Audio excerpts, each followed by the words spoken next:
Bonjour Alexandre, bonjour à tous. C'est une véritable bombe à retardement, le déficit public. Bruno Le Maire, le ministre démissionnaire des Finances, reconnaît lui-même que la situation est grave. L'objectif d'un déficit public à 5,1% du PIB semble tout simplement s'éloigner.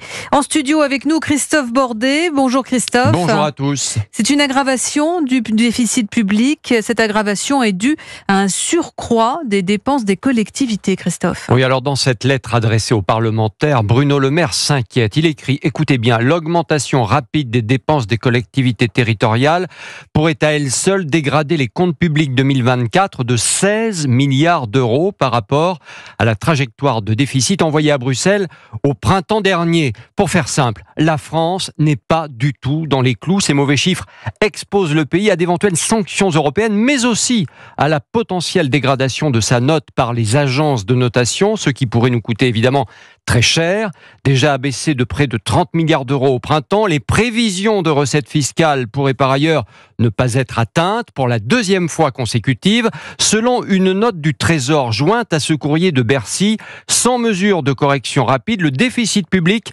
risque de grimper à 5,6% de la richesse nationale cette année, bien loin des 5,1% prévus par le gouvernement aujourd'hui démissionnaire. Une petite lueur d'espoir malgré tout, la prévision de croissance 2024 qui serait de 1,1% cette année au lieu du 1% prévu. Pas de quoi calmer la colère de l'insoumis Éric Coquerel, président de la commission des finances de l'Assemblée nationale, qui estime que ces chiffres démontrent que la politique de l'offre et de la compétitivité du président Macron emmène toujours plus vite le pays dans le mur. Difficile en tout cas de rectifier le tir sans nouveau gouvernement et sans débat rapide sur le budget à l'Assemblée nationale.